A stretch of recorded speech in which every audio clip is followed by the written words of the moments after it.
Snow fell like whispers from heaven that morning, pale flakes settling against the wooden boards of the train platform. Clara Whitfield sat stiff on a bench, her brown coat pulled tight, a sealed letter trembling in her lap. Her daughter, Ella, pressed close at her side, holding a worn teddy bear, eyes darting between the smoke of the locomotive and the restless shuffle of strangers. Clara's own eyes were fixed somewhere distant, perhaps the empty horizon, perhaps the day she feared more than death itself. "It's Mama's last day alive," she had whispered the night before, when Ella had asked why Grandma's breathing had grown so faint. And now, this morning, every breath of wind seemed to echo that truth. Behind Clara, the small town murmured with life. Merchants setting out their wares, women carrying baskets, men in dusted coats swapping stories of cattle and money. But their words bent like arrows toward her. That Whitfield girl never could hold her head high. Now look at her, all alone with a sick mother and a child too young. Clara felt their eyes. The West was a wide country, but gossip could make it feel like a prison. She lowered her gaze, clutching Ella's hand tighter. It was then she noticed the figure moving through the snow. Jonah called her, broad-shouldered, long coat brushing against his boots, his steps measured, quiet. Clara remembered him from the outskirts of town, a man who worked cattle in silence, whose past was spoken of only in half-truths. Some said he'd once drawn his gun too fast. Others said he'd been broken by love. Whatever he was walking toward her now, and her breath caught in her throat. But he did not look at her. Not yet. His gaze was hard, set on the tracks, as if he were measuring the weight of the horizon. Ella tugged Clara's sleeve. "Mama, he's looking this way." Clara hushed her, brushing strands of brown hair back beneath her braid. She did not want to be seen, not in her weakness, not in her shame. Yet Jonah paused near the bench, snow gathering on his hat brim. His eyes, when they met Clara's, held no judgment, only recognition, as though he knew what it meant to lose someone, to sit alone with grief while the world carried on without mercy. "Train's late," he muttered, voice low, almost gravelly. Clara nodded. Her throat was tight. "Seems everything's late these days." That was all. No more words. Just a silence that hung between them, warmer than the cold air pressing in. The hours dragged. Clara thought of her mother, lying weak in their cabin bed, her breath shallow. She thought of the letter in her lap, sealed with red wax, the doctor's final words, the confirmation that nothing more could be done. And she thought of how, when this day ended, she would bury not just her mother, but the last piece of safety she had ever known. The town women passed by, whispering louder now, their eyes lingering on Jonah's stance near Clara. A cowboy like him, better trouble than comfort. Clara burned inside, but she said nothing. She had learned long ago that dignity was not defended in words, but in silence. Jonah shifted his weight, as if he too had heard. Then, with a quiet firmness, he set his gloved hand against the bench, close, though not too close, to hers. A gesture, small yet solid. Clara did not move away. It was Ella's voice that broke the stillness. "Mama, is Grandma going to die today?"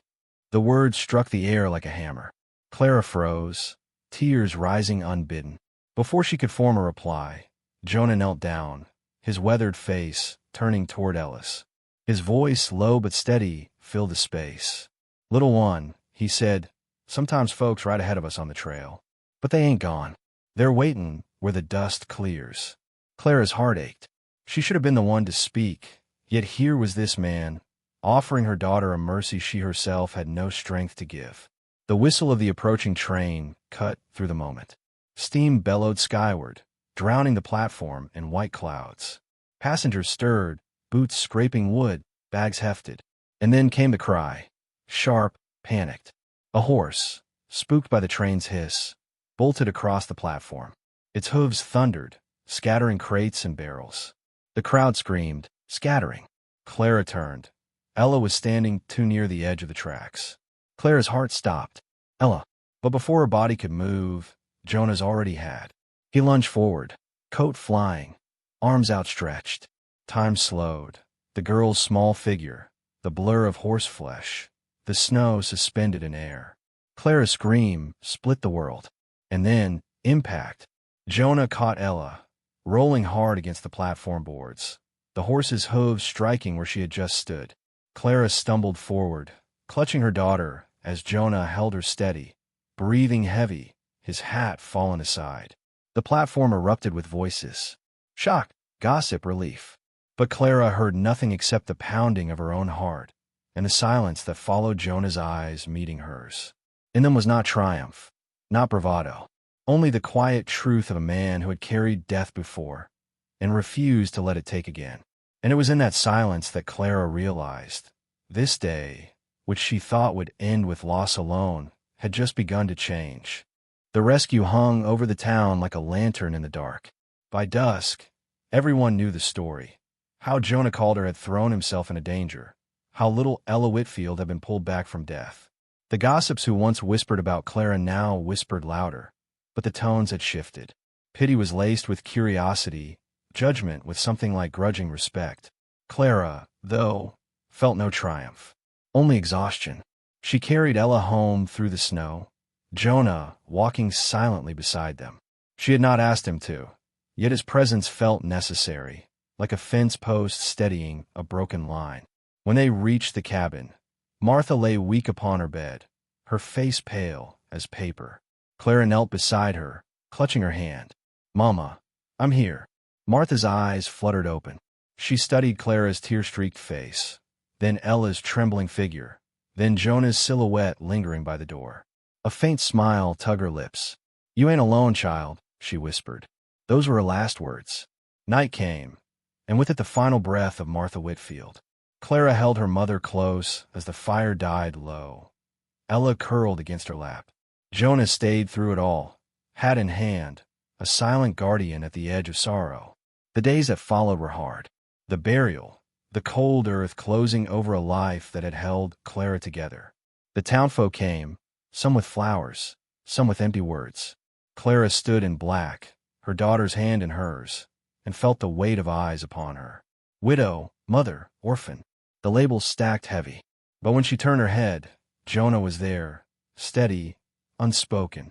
He helped lower the casket, his rough hands trembling just slightly. When it was done, he met Clara's gaze. No words, just the smallest nod. In the weeks after, Jonah returned often. He fixed the broken fence, chopped the woodpile, mended the leaking roof. Each act was quiet, unasked for. Clara tried to protest, but his answer was always the same. Ain't right for folks to weather storms alone. At first, she thought of pity, but pity faded quick. This was something slower. A rhythm, like snow melting into river water, like winter turning, almost unseen, toward spring. Ella adored him. She followed him as he worked, her laughter brightening the weary cabin. Jonah taught her how to whittle a stick, how to set a snare, how to tell which stars meant north. Clara watched, her heart caught between fear and wonder. She knew how the world worked. A woman abandoned once did not get second chances. And yet, every time Jonah's hand brushed hers when passing tools, every time his eyes softened when Ella tugged his coat, Clara felt something take root. The climax came sudden, as the West always brings its storms. One evening, as the sun bled red over the horizon, two riders thundered toward the Whitfield homestead. Town men, drunk, mean, seeking trouble. They called out Clara's name, mocking, cruel. They had heard the whispers, too, of a cowboy spending too much time at a widow's door. Clara froze, fear twisting her gut. Ella clung to her skirt. Jonah stepped forward. His voice, calm but edged like steel, cut the dusk. "Turn your horses round. Ain't your business here." The men laughed, spitting in the dirt. One drew his gun, spinning it careless. "Looks like you found yourself a family, Calder. Wonder how long, till you lose 'em like the last." The words hit like a blade. Clara saw Jonah's jaw tighten, saw the ghosts flicker behind his eyes. The world held its breath. Then Jonah moved, not with rage, but with deadly calm. His gun was out, aimed steady before the other man's, even cleared the holster. "Ride," he said. His voice was low, final. "Now." The men hesitated, but something in Jonah's eyes made them turn. Their horses kicked dust as they retreated into the dying light. Silence fell heavy. Clara's chest heaved. Ella buried her face against her. Jonah stood still, the gun lowering slowly. His hands shook as he holstered it, and for the first time, Clara saw not the cowboy, but the man, haunted, scarred, yet choosing, again and again, to protect. She stepped closer. Her hand, trembling, reached for his. And this time, she did not pull away. That night, as the fire cracked in the hearth, and Ella slept sound beside her teddy bear, Clara sat with Jonah at the table. Snow fell beyond the window. "I thought I was losing everything," she whispered. "But maybe some things get given back." Jonah's eyes met hers, steady, tender. His hand brushed hers again, and she let it linger. Outside, the west stretched wide and wild, but inside that small cabin, something stronger than fear had taken root. Final reflection, to viewer. And so, friend, if ever you find yourself on a platform in the cold, letter in hand, heart heavy as stone, remember this. The West teaches us not through miracles, but through men and women who stay when the rest turn away. Dignity is not in how the world sees us, but in the quiet hands that lift us when we fall.